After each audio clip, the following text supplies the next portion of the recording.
आई, तिचं आयुष्य म्हणजे त्यागाची एक अखंड कहाणी. तिने स्वतःच्या इच्छा दाबल्या फक्त मुलाचं स्वप्न जगण्यासाठी. गावातल्या एका जुन्या घरात जानकी राहत असते. विधवा पण हसरी. रोज लोकांच्या घरात धुणी भांडी करते आणि रात्रभर शिलाई करून घर चालवायची. स्वतः उपाशी राहिलं तरी चालेल, पण मुलाच्या हातात पुस्तक असलंच पाहिजे, हीच तिची जिद्द होती. शेजारी लोक हसत म्हणायचे, अगं, परिस्थिती नसतानाही मुलाला एवढं शिकवतेस, कुणाला नोकरी मिळते का अशांनी? आई शांत राहायची, पण तिच्या डोळ्यात एक आग पेटलेली असायची.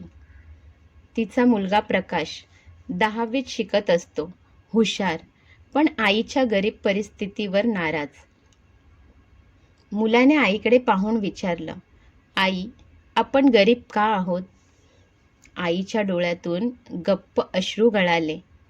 शाळेत सगळ्या मुलांकडे नवीन बूट होते, प्रकाशकडे मात्र जुने फाटके बूट.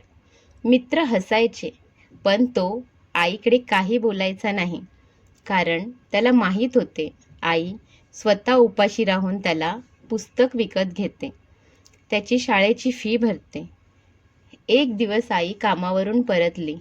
तिचे हात थरथरत होते. आई, तुला डॉक्टरकडे नेऊ का? तो विचारत होता. आईने हसून सांगितलं, माझ्या तब्येतीचं काय, तू फक्त अभ्यास कर. प्रकाश दिवस रात्र अभ्यास करायचा. आई अंगणातल्या कंदिलाखाली शिवणकाम करायची. घरातला प्रत्येक अंधार आईच्या हातातल्या दिव्यासारखा तिच्या त्यागाने उजळत होता. भूक, थकवा, उपवास सगळं सहन करून ती म्हणायची, माझा मुलगा एक दिवस नक्की मोठा माणूस होईल. शाळेत शिक्षकांनी प्रकाशला बोलावलं. बाळा, तुझ्यात खूप क्षमता आहे. तुझ्या आईच्या त्यागाचं फळ तू तिला नक्की देशील. ते शब्द प्रकाशच्या मनात इंधनासारखे जळत राहिले. निकाल लागला. प्रकाश शाळेत प्रथम आला होता. आईने देवासमोर डोळे मिटून हात जोडले. तिच्या चेहऱ्यावर वर्षानुवर्षाचा थकवा विसरून समाधान उमटलं. आईने देवासमोर हात जोडले. देवा, आता माझ्या मुलाला एक नवीन वाट दाखव. त्या रात्री आई बऱ्याच काळानंतर थोडं जेवली, पण तिच्या मनात एकच विचार होता, प्रकाश आता गावाबाहेर शिकणार. प्रकाशला पुण्यातल्या एका कॉलेजमध्ये प्रवेश मिळाला. आईने गावभर लोकांकडून थोडे थोडे पैसे उधार घेतले. तिच्या अंगावरची सोन्याची मंगळसूत्राची साखळी पण गहाण ठेवली. मी काही दिवस उपाशी राहीन तरी चालेल, पण माझा मुलगा शहरात शिकायला गेलाच पाहिजे. त्या दिवशी ती स्टेशनवर प्रकाशला सोडायला आली. हातात छोटासा डब्बा, भात भाजी आणि तिचं प्रेम. आई, तू काळजी करू नकोस. एक दिवस मी तुला सगळं काही देईन. ती फक्त हसली. मला काही नको रे, तू फक्त चांगला माणूस हो. शहरातल्या गर्दीत प्रकाश हरवल्यासारखा होता. पैसे कमी, पण स्वप्न मोठी. रोज कॉलेजनंतर एका दुकानात पार्ट टाईम नोकरी करायचा. आईला काही सांगायचं नाही, ती काळजी करेल म्हणून.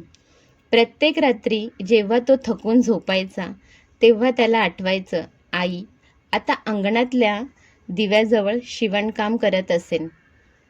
दर महिन्याला आई त्याला एक पत्र लिहायची, बाळा, मी ठीक आहे, तू तुझी काळजी घे. आणि त्यात जमेल तसे 500 तर कधी 1000 रुपये ठेवायची.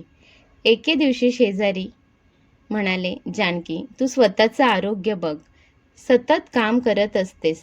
ती उत्तरली, मी जगते माझ्या मुलासाठी.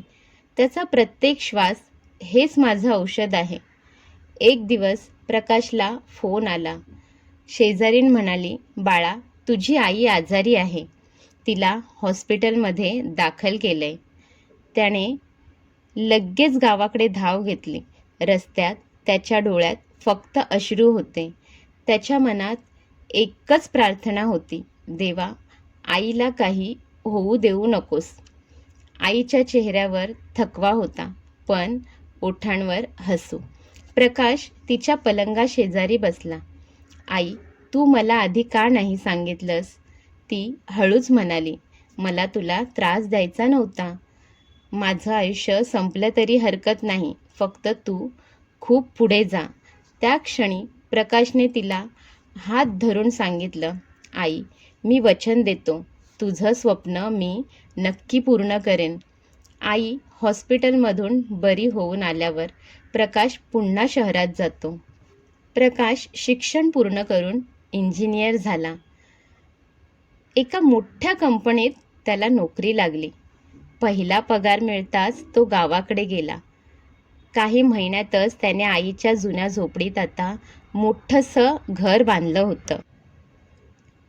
आणि त्या घराच्या दारावर फलक होता, आईचं स्वप्न प्रकाश फाउंडेशन, गरीब मुलांसाठी मोफत शिक्षण संस्था.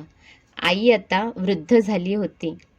प्रकाश तिच्या पायाशी बसून म्हणाला, आई, आता मला काही देऊ नकोस, तू मला जग दिलंस. आता द्यायची वेळ माझी आहे. आता तू फक्त आराम कर. आईच्या डोळ्यातून अश्रू आले. ती म्हणाली, आता मला देवाजवळ जायचे आहे. माझं स्वप्न पूर्ण झालं. आणि त्या क्षणी आईने शेवटचा श्वास घेतला. प्रकाशच्या डोक्यावरून आता मायेचं छप्पर हरवलं होतं.